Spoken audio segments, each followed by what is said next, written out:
ہم تمام علماء کرام کی مخلصانہ دینی خدمات کی قدر کرتے ہیں اور حق کی تلاش میں اپنے ناظرین کی آسانی کے لیے ان سب کے موقف کو تقابلی مطالعہ کے طور پر پیش کرتے ہیں۔ ہمارا مقصد فرقہ واریت سے مبرہ اور دینی یکجہتی کا قیام ہے۔ مذکورہ عنوان پر تفصیلی بیانات لیے تمام علماء کے مکمل ویڈیوز لنکس ڈسکرپشن میں موجود ہیں۔ ایسی مزید تقابلی مطالعہ پر مبنی ویڈیوز دیکھنے کے لیے ہمارا چینل سبسکرائب کریں۔ ریلیجیس پرسپیکٹو دیکھنے کا شکریہ۔ مسجد کی حدود میں دوسری جماعت اس لیے درست نہیں ہے۔ رسول اللہ صلی اللہ علیہ وسلم سے ایک آدھ مرتبہ ثابت ہے کہ ایک صحابی اپنی نماز پڑھ رہے تھے تو آپ نے کسی صحابی کو ان کے پیچھے کھڑا کر دیا، تو یہ احیاناً ہوا ہے۔ نبی کے دور میں بھی یہ معمول نہیں تھا اور صحابہ تابعین کے دور میں تو بالکل اس کے خلاف کا معمول تھا۔ تو وہ ایک آدھ شخص کھڑا ہو گیا، آپ صلی اللہ علیہ وسلم نے ان کو جماعت کا ثواب دینے کے لیے، لیکن نبی کا خود اپنا معمول کیا تھا؟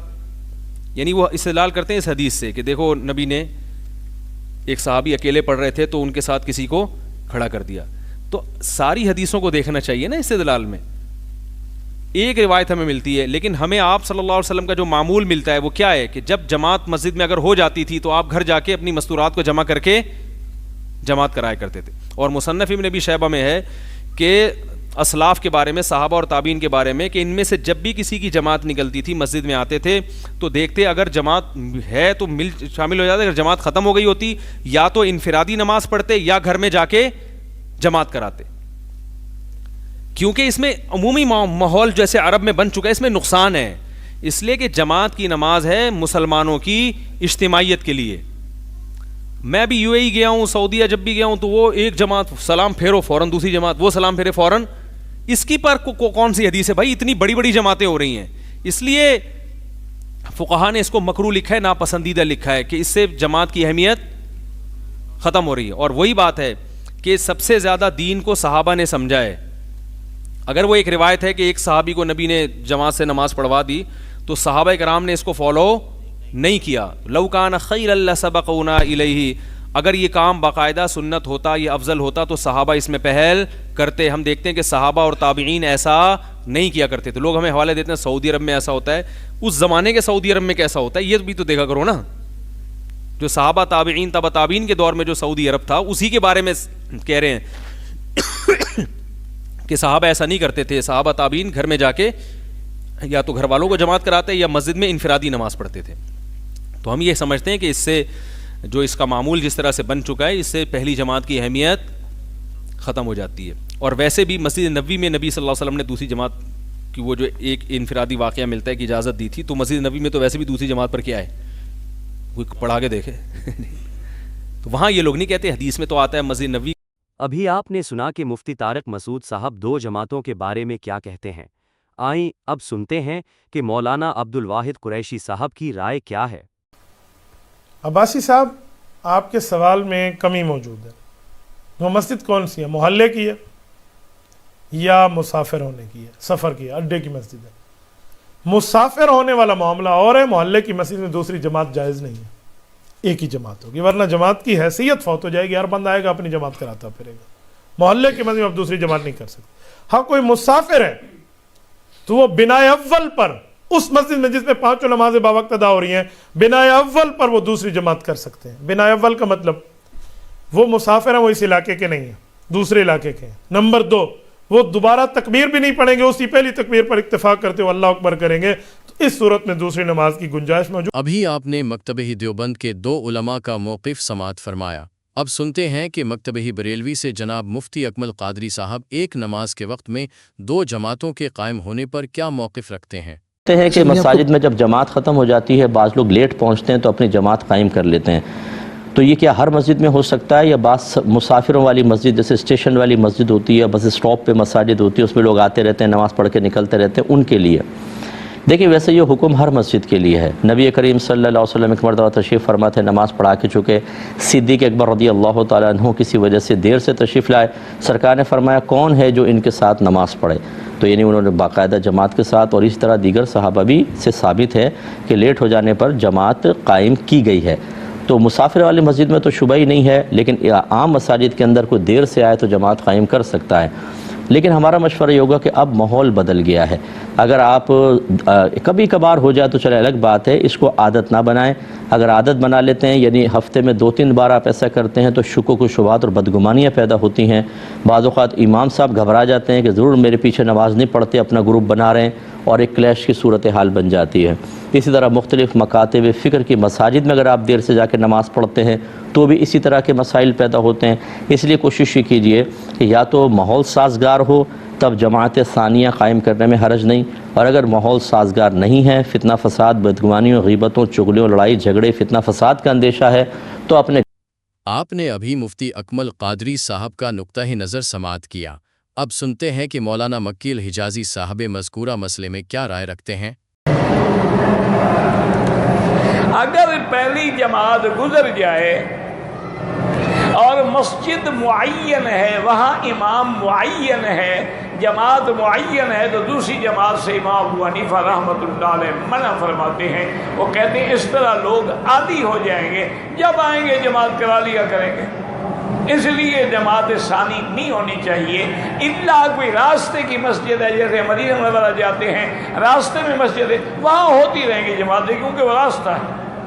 لیکن محلے کی مسجد ہے، اس کی عزت و عظمت کا تقاضا یہ ہے کہ ہر آدمی پہلی جماعت میں شریک.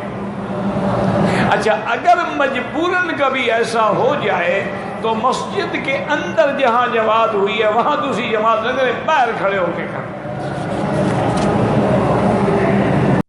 مولانا مکی الحجازی صاحب کی رائے آپ نے سنی. اب دو جماعتوں کے جائز یا ناجائز ہونے پر انجینئر مرزا محمد علی صاحب کا موقف بھی جانتے ہیں. ملاحظہ فرمائیں. دیوبندیوں کی مسجد میں کروانا گناہ کا کام ہے، اہل حدیث اور بریلویوں کی مسجد میں کرانا ثواب کا کام ہے. ہاں جی، لیکن احادیث میں دوسری جماعت کروانا ثواب کا کام ہے. حتیٰ کہ جامعہ ترمذی میں حدیث ہے، نبی علیہ السلام بیٹھے ہوئے تھے، ایک شخص آیا جس کی جماعت رہ گئی. آپ نے فرمایا کون اپنے بھائی کے لیے صدقہ کرے؟ حضرت ابو بکر کھڑے ہوئے، انہوں نے کہا یا رسول اللہ میں صدقہ کرتا ہوں. فرمایا اس کے پیچھے نفل نیت کرو تاکہ اسے فرض کا ثواب مل جائے. تو اس سے تو یہ تو بہت بڑا کیس ہے، اس سے چھوٹا کیس ہے کہ اگر کسی کی جماعت ہی رہ گئی ہے 2 بندوں کی، وہ کروا لیں. بیسیکلی انہوں نے ایک ٹسل بازی، اب دونوں حنفی ہیں نا، بریلوی بھی اور دیوبندی بھی. پھر وہ کہتے ہیں ہم نے ایک مسجد میں لکھا نا کہ دوسری جماعت کروانا ناجائز ہے. تو ہم نے کہا جی مولوی صاحب یہ ناجائز حدیث، تو انہوں نے کہا ہم نے اس کو گناہ نہیں لکھا، ناجائز لکھا ہے. یار ناجائز کیا ہے؟ وہ کہتے ہیں یعنی یہاں پہ منع ہے، کیونکہ لوگ اپنی جماعتیں شروع کروا دیتے ہیں اپنی مرضی سے آگے. جماعت یہ بھی ویسے بعض اوقات ہوتا ہے کہ بعض لوگوں کو عادت ہوتی ہے لیٹ ہونے کی جا کے اپنی جماعت کروانے کی. ان کو روکنے کا یہ طریقہ نہیں کہ آپ شریعت کو ٹیلر میڈ کر دیں. ناک میں مکھی بیٹھے تو ناک تو نہیں کاٹنا، مکھی اڑائیں. آپ ان کو پریکٹیکلی چیزوں کو سمجھائیں. دوسری جماعت کی اجازت ہونی چاہیے.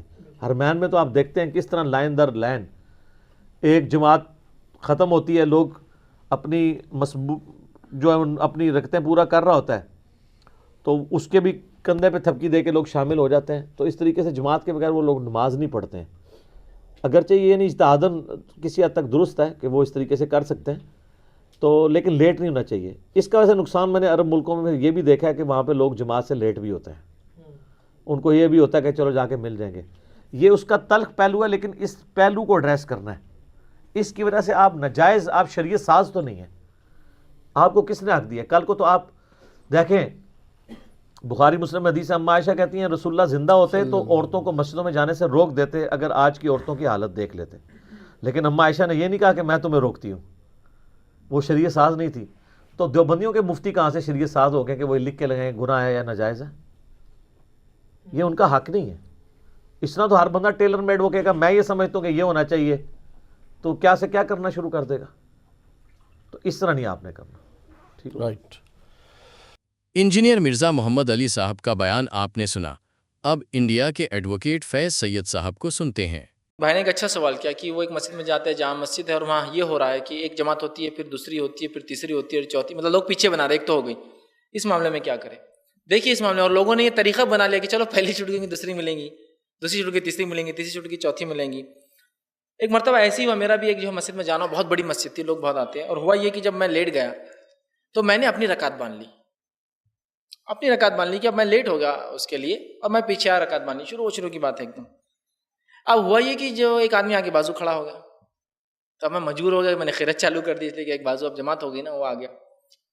تھوڑی دیر ہوئی تو وہ پیچھے چلا گیا، اس لیے کہ مطلب پیچھے اب سب بننا چالو ہو گئی، اس کو پیچھے کھینچ لیا کسی نے، دوسرا ایک جمع ہو گیا، تیسرا ہوگا. اور جب میں نے سلام پھر اللہ رحم کرے مسجد کے ادھر سے ادھر تک لوگ کھڑے تھے، اس کے پیچھے بھی ادھر سے ادھر تک کھڑے. اب یہ ایک دن ہو گیا. دوسرے دن جب میں آیا وہاں تو جماعت چل رہی ہے، لیکن وہ لوگ جو کل میرے پیچھے پڑے تھے نا پورے رکے ہوئے. ایسے ابھی مت پڑھو گے تو پچھلی باتیں بنائی ہو نا، یہ تو خطر نہیں کہ ایک جماعت چل رہی ہو اور آپ امید کریں کہ ہم دوسری جماعت کھڑے کریں. یہ اسلام کی یہ تعلیمات نہیں یاد رکھیں. جماعت چل رہی ہے، آپ نہیں وہ ایسا ہے فلاں ہے، ان کا یہ ان کا، آپ کو وہاں جانا ہے. کیوں؟ تراویح اس کے پیچھے ہو رہی، تمہاری عشاء نہیں ہوتی اس کے پیچھے. تراویح پڑھنے آنا اس مسجد میں تو تراویح ہوتی، تمہاری عشاء نہیں ہوتی. تو بہرحال ہم لوگوں نے بہرحال بہت چھوٹی چھوٹی چیزوں پہ اپنے لوگوں کو بانٹ لیا ہے آپس میں، یہ چیزیں ایسی نہیں ہیں. تو بہرحال اگر وہ ایسا طریقہ بنا رہے ہیں لوگ اور روز بول رہے چلو ایک چھوڑ کے دوسری، میں کہوں گا پھر مسجد کا کام ان کو بنانے نہ دے جماعتیں پھر، اس لیے کہ اس سے تو نماز کی با جماعت کی اور اس مسجد کے وقت کی اہمیت ہی ختم کر دے رہے ہیں آپ لوگ. ہو جائے کبھی کبھار تو ٹھیک ہے، روز معمول ہے. اور پھر میں نے دیکھا اس مسجد میں کہ کچھ لوگوں نے روز معمول بنا لیا تھا کہ وہ کیا کرتے تھے، وہ امام کے ساتھ نہیں پڑھتے تھے، کھڑے ہوتے تھے، اور وہ لیٹ جب کھڑے ہوتی نا تو وہ اپنے آدمی کو جلدی سے آگے بڑھا دیتے تھے اور پورے لوگ کھڑے آتے. یہ طریقہ درست نہیں ہے. اس سے جو ہے اہمیت ختم ہو جاتی ہے جماعت سے نماز کی، اور پھر فرقے واریت شروع ہوتی ہے ایک ہی سسٹم کے اندر کہ آپ آتے ہیں اس امام کے پیچھے، تراویح تو پڑھتے ہیں اور عشاء کے لیے آپ کسی اور کے پیچھے لاتے ہیں اور بولتے ہیں وہ ایسا رہی فلاں. تو یہ سمجھنے کی ضرورت ہے. لہٰذا اگر روز ہو رہا ہے تو میں یہ کہوں گا کمیٹی کا کام ہے روکے، لیکن میں جانتا ہوں ممکن بھی نہیں ان کے لیے، کیونکہ اب وہ کیا دیکھتے بیٹھیں گے لوگوں کو، اپنی نماز پڑھیں گے، وہ چلے جاتے ہیں. لیکن لوگوں کا یہ کام نہیں ہرگز کہ وہ اس طرح سے خاص 2 3 4 5 اور میں نے دیکھا ہوں 4 تک خبر مجھے ملی تھی کہ 4 بار ہو رہی، بولے ایک بار آتی ادھر، دوسری بار ادھر، تیسری بار ادھر، چوتھی، اور ہر اس میں 2 3 4 4 لوگ آتے ہیں اور سب کو پتا ہے کہ لیٹ بھی گئے تو جماعت مل جاتی. تو کوشش کریں ہم اپنی فرائض کے لیے جلدی جائے. صحابہ تابعین بہت جلدی جایا کرتے تھے، اذان ہو جائے تو نکل جائے، کم از کم اذان ہو تو نکل جائے. یہ نہیں کہ تاکہ آپ کم از کم جماعت کھڑی ہونے تک پہنچ جائے یا کچھ نہ کچھ رکعتیں مل جائے. لیکن اگر ہمیشہ وہ ایسا کریں گے تو بہرحال میں بھی کہوں گا یہ درست نہیں، اور اس سے مسجد جماعت کی اہمیت ختم. اب آخر میں سنتے ہیں اسحاق مدنی صاحب کو، جو مقبولیت کے لحاظ سے ان منفرد مقام رکھتے ہیں. ہم نے کافی مسجد میں دیکھا کہ وہاں پہ تختی لگی ہوتی ہے کہ یہاں پہ دوسری جماعت کرانا سخت منع ہے. تو کیا یہ اسلام میں جائز ہے کہ مسجد میں ایسی تختی کچھ ہوتے ہیں لوگ، یہ مسجد کی کمیٹی نے یہ فیصلہ کر دیا ہے کہ یہاں پہ دوسری جماعت نہیں ہو سکتی، اس کے بارے میں آپ تھوڑی سی تفصیل سے بتائیں گے مولانا صاحب پلیز؟ تفصیل سے کیا بتائیں، جو نزاعی باتیں ہمیشہ سے جھگڑے کی چلی آ رہی ہیں، اس میں ہم کوئی فیصلہ کن بات تو نہیں کر سکتے کہ ساری دنیا اس کو مانے. باقی جو ہے نا اصول کی بات وہ یہی ہے کہ جو مسجدیں ایسی ہیں کہ وہاں کوئی ایک جماعت نہیں ہوتی، اسٹیشن وغیرہ ہے، بس سٹاپ ہیں، لوگ آ رہے ہیں جا رہے ہیں مسافر، وہاں کوئی بات نہیں، جتنی جی چاہے جماعتیں ہوں. مگر جو ایک مسجد محلے کی ہے جہاں ایک امام کر رہا ہے، وقت پر اذان ہوتی جماعت، وہاں اگر یہ سلسلہ چل پڑے کہ 1 2 آئیں جماعت کر رہی پھر آئیں، تو پھر اجتماعیت تو ختم ہوگی. جو مقصد تھا کہ لوگ مل کر ایک امام سے تھا، اس کا تو بیڑا غرق ہو گیا. اور جو لے دے گئے کہ روایت ذخیرہ حدیث میں آتی ہے کہ رسول کریم علیہ السلام نماز پڑھ چکے تھے، ایک شخص آیا اکیلے، اس نے نماز پڑھنی شروع کی، آپ نے فرمایا کوئی ہے جو اس کو ثواب دلائے، 27 نمازیں جا رہی اس کی. تو حضرت صدیق اکبر نے اس کے ساتھ کھڑے ہو گئے، نماز پڑھ لی. اس سے لوگوں نے نکال لیا، سوراخ میں سے ہاتھی گزار دیا کہ بعد میں، حالانکہ وہ فرض پڑھ رہا تھا، انہوں نے ان کے ساتھ نفل پڑھے. اس کے علاوہ کوئی مثال نہیں ملتی، نہ کوئی آپ نے اس کی عام اجازت دی ہے. صحیح بات یہ ہے کہ جماعت کا تو مفہوم ہی ہے کہ جو شوق رکھتا آئے، اذان ہوئی کیوں نہیں آیا، اور اگر رہ گیا تو اپنے گھر میں جا کر بیوی بچوں کے ساتھ جماعت کر لے. جماعت کرنے کا شوق ہے نا، تو ابن مسعود رضی اللہ عنہ جیسے گھر چلے گئے تھے اور اپنے گھر والوں کو پیچھے کھڑا کر لیا تھا، وہاں کرے. مسجد کو نا اس کا تماشا گاہ بنایا جائے کہ جماعتوں پر جماعتیں ہو رہی، یہ کوئی اچھا طریقہ نہیں. اب یہ مسئلہ جو ہے وہ کوئی فرقوں کے حوالے سے بھی ہے، فرقوں کے حوالے سے.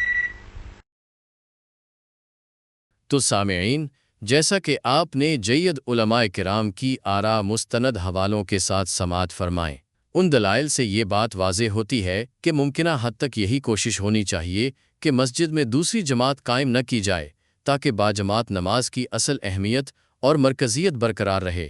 عام حالات میں تمام مکاتبی فکر کے نزدیک ایک ہی مسجد میں دوسری جماعت کروانا ممنوع یا ناپسندیدہ ہے. لہٰذا کوشش کریں کہ مسجد انتظامیہ کے طے شدہ اوقات کی پاسداری کی جائے تاکہ فرض نماز پہلی ہی جماعت کے ساتھ ادا ہو سکے. اس اہم موضوع پر اپنی قیمتی رائے کا اظہار کمنٹ سیکشن میں ضرور کریں.